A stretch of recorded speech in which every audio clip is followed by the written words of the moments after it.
Hello class 10 learners, paper को फोड़ने के लिए तैयार रहो क्योंकि मैं आपके साथ हूँ। White fair if I am here. तो चलिए शुरू करते हैं आज की क्लास। आज हम पढ़ने वाले हैं लेटर का फॉर्मेट। कौन सा लेटर देखेंगे? आज हम देखेंगे लेटर टू एडिटर का फॉर्मेट। ठीक है, एक आपको प्लेसिंग ऑर्डर वाला आएगा, एक आपको ये भी आएगा, शायद ऑप्शन आएंगे दोनों में, तो आप चेक कर लेना अपने सैम्पल पेपर से या फिर जो भी आपके सिलेबस है उसमें से। ठीक है, पर मुझे तो आपको दोनों ही कराने हैं, तो अभी आज की वीडियो में मैं लेटर टू एडिटर ही करवाने वाली हूँ। विद अ शॉर्ट टेक्स्ट मैं आपको ये समझा दूँगी देखना फटाफट से। तो यहाँ पे एडिटर सीख देती हूँ अकेला। ठीक है, मैं टाइप कर ही रही थी, फिर मैंने कहा बाद में ब्लर हो जाता है, फिर बच्चों को दिखता नहीं है, तो अभी मैं साथ साथ में आपको बता देती हूँ। ठीक है, चलिए यहाँ पे मैंने क्या लिखा है, देखिए फॉर्मेट हम समझ लेते हैं। आप समझ लो ये 3 पेज में मैंने डिवाइड किया है, पर आपको तो एक ही पेज पे करना है। ठीक है, 1 पेज हो जाएगा, 1.5 पेज हो जाएगा, जो भी है आपने करना है जैसे भी। तो समझ लो ये आपका 1 पेज है। ठीक है, इस पर आपको कैसे चलना है देखो, समझ लो। ठीक है, इस तरह आपका पेज है। ठीक है, ये आपका पेज है जिस पे आपको पेपर लिखना है। अब जो आपका पेज है उस पर आपको क्या करना है, आपको लेफ़्ट साइड पे सारा लिखना है। क्या करना है, लेफ़्ट साइड लिखना है। बॉडी तो पूरी आएगी, पर जो आपका फॉर्मेट है वो लेफ़्ट साइड आएगा। चाहे वो आपका नाम है, चाहे वो आपका थैंक यू है, चाहे रिस्पेक्टेड सर है, सब्जेक्ट है, डेट है, या आपका असेंडर एड्रेस है, रिसीवर एड्रेस है, जो भी है वो इस तरफ ही आएगा। और आपको मैं एक निमोनिक्स याद करवाऊंगी जिससे आप इजीली फॉर्मेट लर्न कर सकते हो। पहले निमोनिक बता दूँ, चलो पहले निमोनिक बताती हूँ, फिर आपको फॉर्मेट बताती हूँ, फिर आपको फॉर्मेट क्या ही पढ़ना है वैसे। देखिए निमोनिक क्या है, स्टूडेंट, मैं बोल रही हूँ लिखनी नहीं सारा। ठीक है, student don't really study subject because confusion never ends। क्या बोला?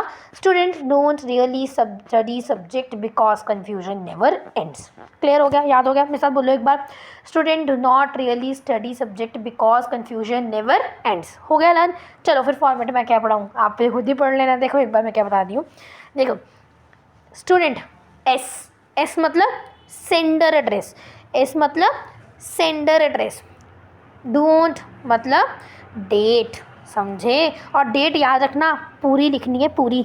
ये नहीं है DEC लिख दिया, 9 लिख दिया, नहीं, 9 दिसंबर 2024 जितनी भी आपकी डेट है। कब आपका पहला पेपर? आपका पेपर आया 15 फरवरी को। ठीक है, 15 फरवरी Feb and year 2024। Yes, Feb मत लिख के ना, फरवरी पूरा लिखना। ठीक है, आर से आपका क्या आएगा, रिसीवर एड्रेस।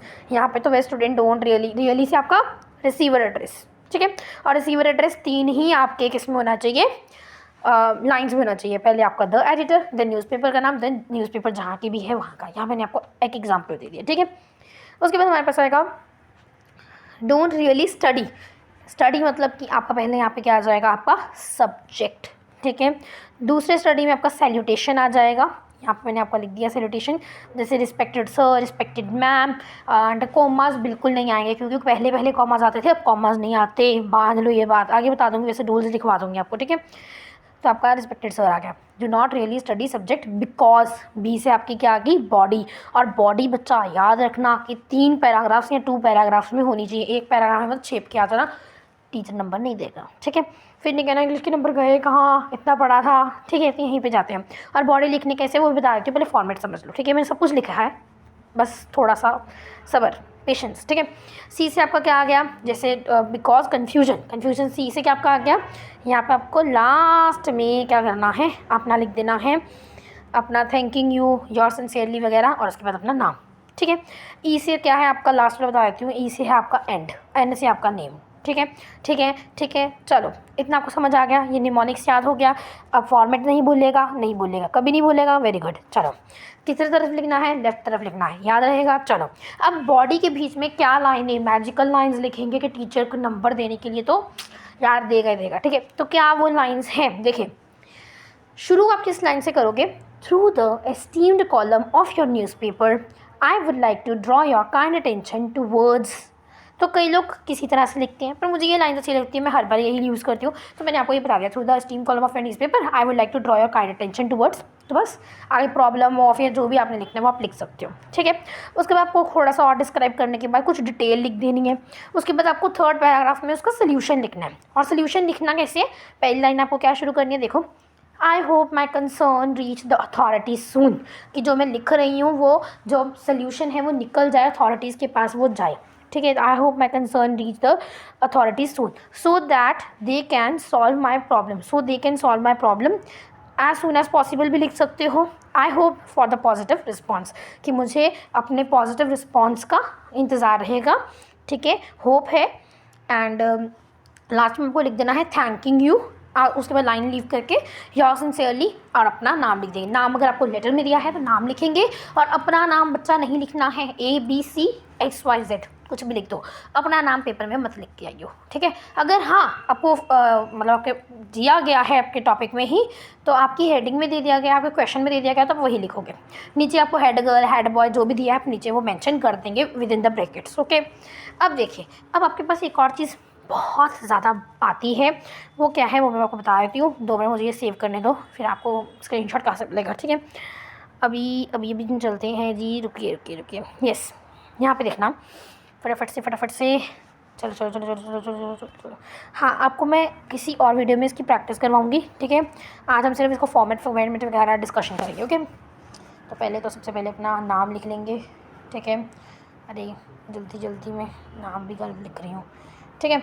चलो, अब हमारे पास क्या है, मैंने आपको फॉर्मेट बता दिया, हमको मैंने मैजिकल लाइन्स बता दी, पर आपको क्या चीज़ें रिमेंबर रखनी है। पॉइंट टू रिमेंबर, आपको नहीं भूलना।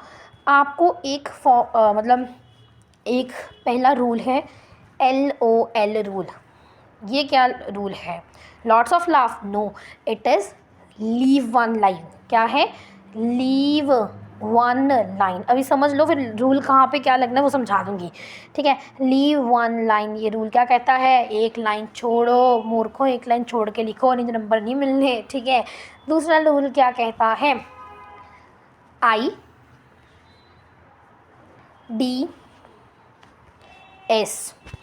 इंट्रोडक्शन, ये बॉडी में यूज़ होगा, इंट्रोडक्शन, डिटेल एंड सोल्यूशन, ये मैंने आपको बता दिया। वैसे IDS रूल जो है ये कब यूज़ होगा? बॉडी में यूज़ होगा, याद रखना, ठीक है। और तीसरा आपका रूल है NC रूल, ठीक है। NC रूल क्या कहते हैं? नो कॉमा रूल, ठीक है। और ये कहाँ पे यूज़ होगा? खासकर योर्स में बेटा जी, कॉमा ना लाइयो, ठीक है, क्योंकि बच्चे काफ़ी गलती इसमें करते हैं। इधर लगाया तो ये गलत हो जाएगा। हमेशा जो योर्स है वो ऐसे लिखना है, और जी योर सिंसियरली, योर लविंग, ऐसे कुछ नहीं लिखना। योर सिंसियरली लिख सकते हो, योर ट्रूली लिख लो, योर ऑबिडेंटली वैसे रहने दो, योर सिंसियरली एंड ट्रूली लिख लो, क्योंकि ऑबिडेंटली के स्पेलिंग थोड़े से भी जल्दी में गलत हो गए तो गया नंबर, ठीक है। और ट्रूली में ई नहीं लगाना, पता होगा आपको स्पेलिंग, है ना। तो ये चीज़ें आपको पॉइंट टू रिमेंबर भी मैंने बता दिए कि ये आपकी वार्निंग्स हैं। ये आपकी क्या है? वार्निंग है। इसका स्क्रीनशॉट ले लेना, ठीक है, ले लेना, क्योंकि आप गलती करोगे पेपर से पहले, आप एक बार देख के जाओगे तो फिर आपके लिए अच्छा रहेगा भी, ठीक है ना। मैं फालतू की जो किसी बताती नहीं वैसे, ठीक है ना।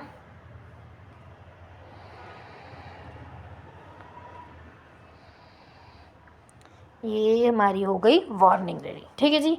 आपके साथ मेरे साथ में नोट्स भी बना दिया, ठीक है। चलो, अब इसका आप स्क्रीनशॉट लेना है तो ले सकते हो। अब मैं आपको रूल कहाँ पे कैसे लगना है वो भी बता देती हूँ। सेकंड रूल मैंने आपको बता दिया था, थर्ड रूल मैंने आपको समझा दिया है, फर्स्ट रूल मैं आपको समझा देती हूँ, ठीक है। देखिए कहाँ लगेगा फर्स्ट रूल हमारा, देखिए जैसे हमारा यहाँ पे सेंटर एड्रेस है ना, सेंटर एड्रेस के बाद एक लाइन छोड़ दी। सेंटर एड्रेस कैसे आएगा? हाउस नंबर, जगह, उसके बाद सिटी आ जाएगी, ठीक है। इंडिया मत लिखने बैठ जाना, कोड नंबर मत लिखने बैठ जाना, ठीक है। उसके बाद हमारे पास डेटा आ जाएगी, लीव वन लाइन। उसके बाद हमारे पास receiver address, leave one line. Subject, leave one line. Respected sir, leave one line. तो इस तरह से बॉडी लिखेंगे, उसके बाद लीव वन लाइन, उसके बाद thanking you, leave one line. हाँ, और इसके जो पैराग्राफ्स है उसके अंदर भी आप लीव कर सकते हो लाइन, अगर नहीं तो थोड़ा साइड से स्टार्ट करना, बीच में मत शुरू कर देना कि लगे ना कि आपने पैराग्राफ शुरू किया, ठीक है। थोड़ा ज़्यादा साइड जाके फिर लिखना, फिर आपका अच्छे से अटेम्प्ट हो जाएगा।